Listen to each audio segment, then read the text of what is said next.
I think so. It's Harriet Conklin, isn't it? Well, yes, but don't I look different? How do you like me with a bun on? Why, Harriet, you don't drink. Oh, you mean with a new hairdo. Before we discuss your coiffure, Harriet, do you know why your father called me this morning and asked me to report to school? Unless I've miscounted, who's Mr. Fargo? He's the new inspector of schools. And to help him get the school ship-shape by Monday, Daddy enlisted a small group of teachers and a couple of students. Sort of a skeleton crew. Any skeletons I know? Well, there's Mr. Boynton, and... That's enough. I'm in. Golly, I'm surprised Daddy asked you to help, though, in view of your condition. What condition? Oh, well, maybe I shouldn't have said anything, but when Mrs. Davis dropped over last night, she seemed terribly concerned about your behavior lately. My behavior? She attributes it to overwork. She says every time she steps into her hall, she finds you standing at the linen closet and that you seem very nervous. Oh, for heaven's sakes, Harriet. I was planning to surprise Mrs. Davis by re-wallpapering her bedroom tomorrow while she's visiting her sister. So I've been standing guard at the linen closet because that's where I've hidden the new paper. Oh, is that all there is to it? Mm-hmm. Oh, well, I'm certainly relieved. Golly, I'll bet the new wallpaper will do wonders to brighten her room, Miss Brooks. What color is it? Off-white to match her hair. I understand Mrs. Davis played bridge with your mother and a few of her friends last night. Mm-hmm, that's right. They were just getting started when Walter Denton picked me up for our date. Incidentally, Walter's been pretty indifferent towards me the past couple of weeks, Miss Brooks, but last night I really had him eating out of my hand. Well, that's not surprising. Walter will eat out of anything that has meat on it. But how do you explain his romantic upsurge? What's what I started to tell you about? My new coiffure. It's a trick I learned from Mother. Every time Daddy begins taking her for granted, Mother goes to the beauty shop and gets her hair restyled. And? And the next thing you know, Daddy's practically down on all fours howling at the moon. Oh, that I would like to see. Well, it's the best antidote I know for that tired feeling in a male, Miss Brooks. You ought to try it yourself. Why don't you see what effect a new hairstyle would have on Mr. Boynton? That is, if he has that tired feeling lately. What do you mean, lately? Oh, but truthfully, Harriet, I can't see how having your hair done over... Oh, it works like magic, Miss Brooks. It's like new wallpaper. A radical change that commands immediate attention. Really? Good morning, Harriet. Good morning, Mr. Boynton. Hi. Oh. Hello, Miss Brooks. Would you like to leave a call for this afternoon? Frankly, I wouldn't mind. Mr. Fargo or no Mr. Fargo, I can't say I like the idea of your father rousting me out of bed to come over here and clean up my lab. Oh, say, I'm afraid we'll have to call off our date for tonight, Miss Brooks. Putting in this extra time means that I'll have to hit the sack early. I'll see you later, girls. Bye, Harriet. Miss Brooks, where are you going? I'm going to the beauty parlor and get my hair done over and wallpaper.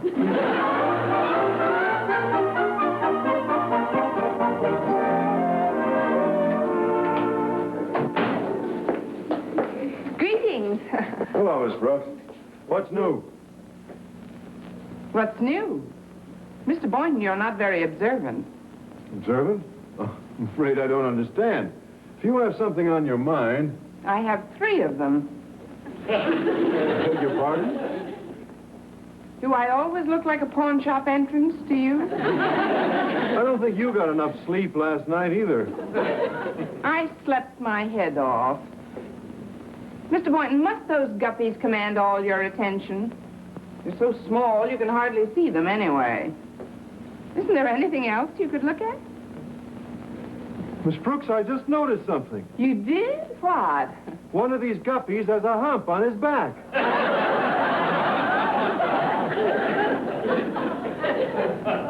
Maybe he swallowed a camel.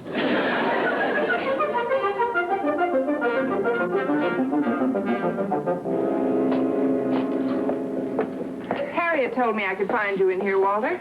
Yeah, and here I am, all buoyed up by the privilege of working in school on Saturdays, Miss Brooks. Yeah, we keep the costumes and the props for the school plays in here. Yes, I know. Mr. Conklin wanted me to tidy up in case Mr. Fargo wanted to inspect the place on Monday.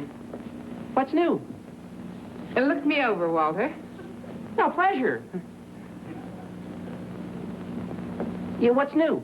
What's the matter with everyone in this place anyway? Don't you notice anything different about me? Well, I can't say that I do, Miss Brooks. Then you always look the same to me, beguiling and bewitching. You left out bewildered. There's something I'd like to recheck with you, Walter. Harriet tells me that last night you two were hitting on all eight again, romantically speaking. Oh, yes, indeed. And a funny thing, for the past couple of weeks, Miss Brooks, Harriet's been sort of, well, indifferent toward me. Toward you? I thought it was the other way around. To what do you attribute the romantic upswing? Well, I think it's this new necktie I'm wearing. I borrowed it from that rack.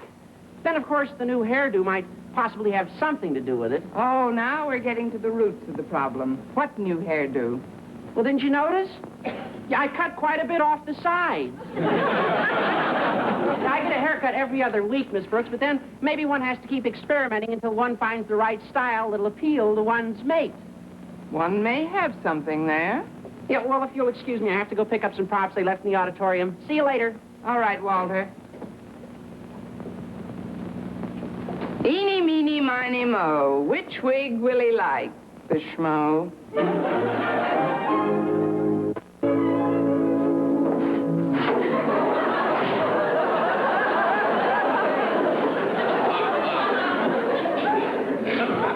Ole. Buenos dias, senor. Miss Brooks, I owe you an apology. You do? What for? That wasn't a hump on his back. It was just a grain of sand from the bottom of the tank. Ole. Maybe I shouldn't put sand in that tank. What do you think? I don't care if you put your head in it. Good gravy. I wish I knew what was eating you, Miss Brooks. You're so on edge. If I were you, I'd go home and get some rest. If you were me, you'd go home and shoot yourself. I don't get it, Mr. Boynton. I honestly don't. So, getting everything cleaned up, Boynton? Yes, sir. Good morning, Mr. Conklin. Morning, Miss Brooks. What's new? I think I'll go lie down a little while.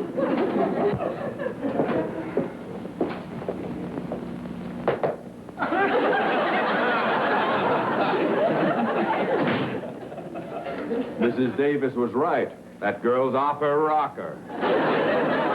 I think that's putting it a little strongly, Mr. Conklin. Strongly? Haven't you noticed the way she's been getting herself up today? Well, now that you mention it, I think she has been doing something to her hair. Doing something to it? That Spanish fright wig she just had on now is a dillywhacker. Oh, now, please, Mr. Conklin. Don't interrupt. I happen to be an authority on egomania. This girl is starved for identity. She wants people to notice her. Maybe she is the victim of a minor emotional disturbance, but outside of that, she's perfectly normal. Then why does she spend hours at a time standing against the wall in front of Mrs. Davis's linen closet? Do you call that normal? Next thing you'll be telling me is that she's standing there to protect the wallpaper. Oh, no, she has definitely crossed the line. I can't believe that, sir. I'm sure she'll come around. Well, it's possible. But whatever she does, we must pretend not to notice. The worst thing we could do is call attention to her eccentricities. Oh, I agree wholeheartedly, sir. Now, my primary concern is to keep her away from school next Monday. Keep her away? Certainly. You don't suppose I want Mr. Fargo to think I have loonies on my faculty, do you? Maybe we can snap her out of it before then. I've made quite a study of psychology, sir. I remember reading of a case history which concerned a woman who was in the habit of bouncing into her hotel on a pogo stick. On a pogo stick? Yes, sir. But she didn't realize how ridiculous she looked.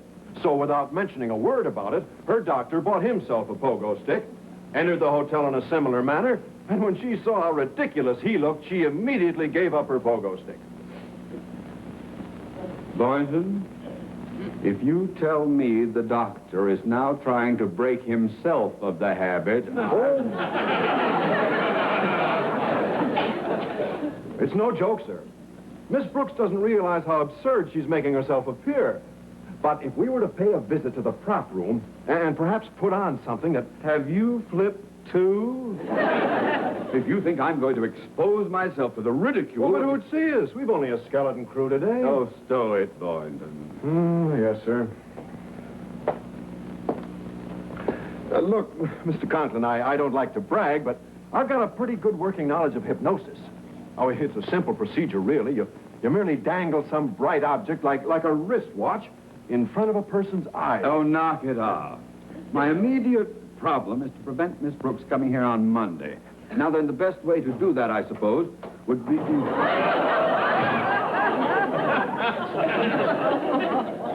Auf Wiedersehen.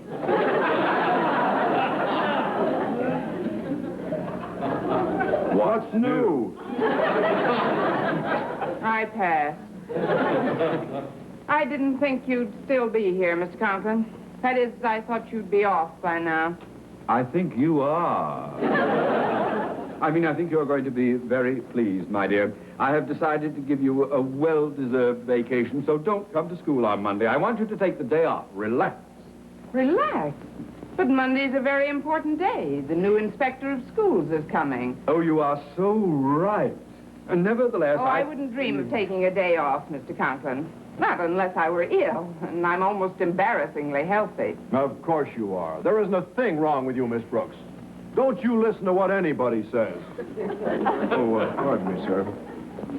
Now, if you'll just keep your eyes on this for a moment. Now, listen to me, Miss Brooks. I don't want you to come to school on Monday. Oh, I wouldn't dream of taking the day off, Mr. Conklin. I feel it's my duty to stay here, and I shall stay. That is your final decision? It is.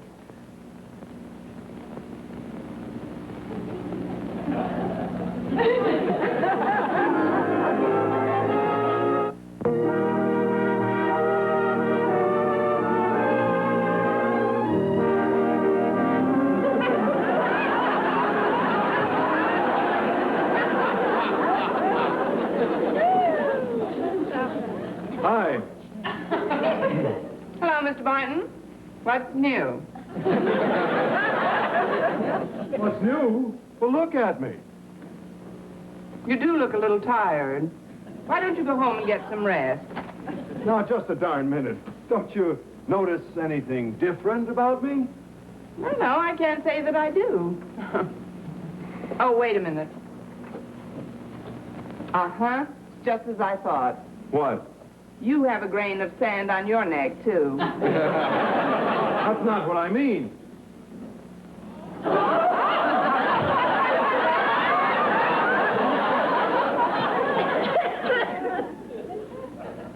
Howdy. I'm awfully glad you dropped in. Do you notice anything new about Mr. Boynton today? Never mind Boynton. What about me? You? What's new with you? What's new? I asked you first. You and your pogo stick. Oh, do you have a pogo stick? It's very cheap transportation, but don't you find it a little drafty? Sir, I'm afraid this is more serious than I had imagined.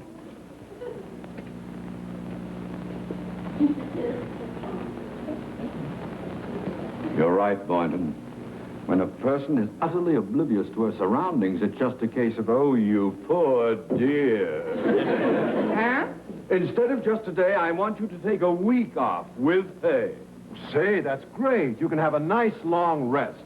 Oh, who needs it? Oh, no, Mr. Conklin, I refuse to take money for doing nothing. Then take a week off without pay. I also refuse to starve. With or without pay, you are going to take a week off. That's an order. With all due respect to you, sir, you haven't the authority to issue such an order, so technically Miss Brooks doesn't have to obey you. Oh, thank you, Benedict Arnold.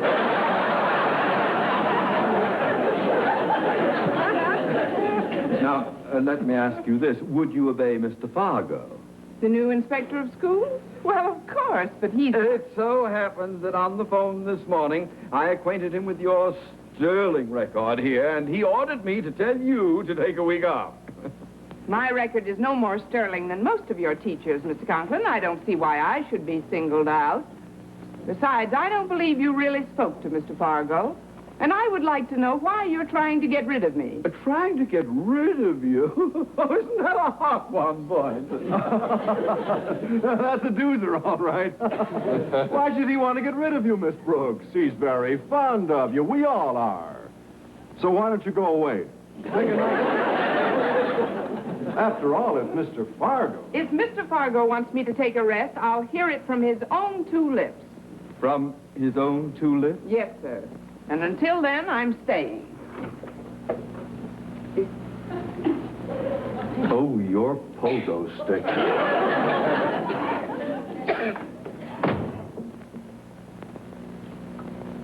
The British are coming. Concerned about Mr. Fargo's reaction to Miss Brooks, but I do think we ought to do everything we can to make her take some time off. I'll admit my scheme is kind of desperate, Mr. Conklin, but you've got to remember that everything else has failed. Does she know what Mr. Fargo looks like? Has she ever seen him? No. None of us have, for that matter. Still... Well, so why can't I get away with impersonating him? I'll put on an appropriate costume, I'll disguise my voice and my face. Mr. Conklin, you've seen me do character parts in a lot of our school plays. Have you ever recognized me? Fortunately, no. Under the circumstances, I think we ought to risk it. Tell her Mr. Fargo decided to drop in today. Sure, then I can tell her that in view of her sterling record, I want her to take a week off. I think this scheme is absolutely ridiculous, but I'm beginning to like it. Now you're talking. I want to pick out something to wear. You better make it something good, Denton. If we're going to convince Miss Brooks that you're Mr. Fargo, it will have to be a very effective disguise. Now, say, Boynton, we haven't as yet policed the gym. Oh, yes, sir. Good luck, Walter. No, don't worry about a thing. I'll give the greatest performance of my life.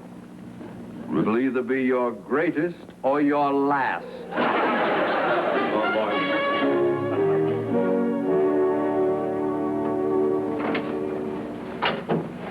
Oh, excuse me. I'm just bringing Daddy his lunch. Allow me to explain my presence, young lady. Mr. Stone of the board informed me I might find Osgood Conklin here today, so I took the liberty of dropping in. Oh, well, Mr. Conklin will be back shortly if you don't mind waiting. I'm his daughter, Harriet. I'm happy to know you. That's a picture of Daddy. I'm still happy to know you. My name's Fargo, Walter Fargo. Mr. Fargo? The new inspector of schools? That's right. Oh, well, this is quite an honor. Won't you sit down? Oh, thank you. I'd like to stay and visit with you for a while, but I got a flat tire on my way over here, and I have to have it fixed right away, so if you'll excuse me... Oh, of course.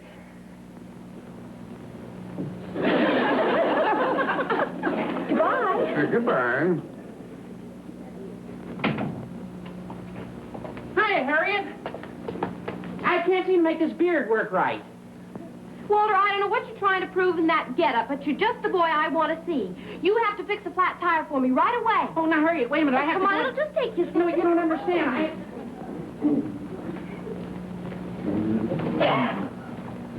Hey, I've got to admit that it's quite a get-up, Walter. Evidently, your daughter informed you of my presence, Mr. Conklin. Oh, that's a pretty annoying twang. But it'll have to do. Frank, how dare you, sir? That I like. Temper. Shows authority. Get mad. Play it big. That's good. Now, listen. I've asked Miss Brooks to come over in a moment. Mr. Conklin, if I may... Shut up and listen. Oh, there you are, my dear. I want you to meet Miss Brooks, one of our finest English teachers. This is Mr. Fargo. Oh, yes, of course, Mr. Fargo. My, he's a hairy one, isn't he? Hairy one? You must forgive her, sir. She's been working too hard, as I was telling you. As you were what? Mr. Fargo has come to the conclusion that you should take a week's vacation. Oh, how very sweet, Mr. Fargo. Where'll we go? Go? We? We. You and me. I'm not married, are you? Oh, I know that must sound a little forward, but I feel as if I've known you all my life. Really, I do. How do you feel about children? Miss Brooks, Oh, all right. We'll get a television set instead. You see how desperately she needs a vacation. Rest assured, your orders will be carried out. She will not be in this school next week, Mr. Fargo. And she may not be alone, Mr. Conklin. I may arrange a little vacation for you also. Oh, you're very kind. But I prefer to keep my shoulder to the wheel. You, however, will take a week's vacation. Now, let's cut out this masquerade. And you can just forget about the week off. There's only one thing that's going to come off, and right now. What's that? Walter's asinine whiskers.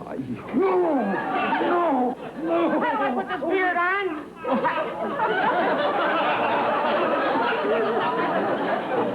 Denton! You're right. I'm going to take a week off.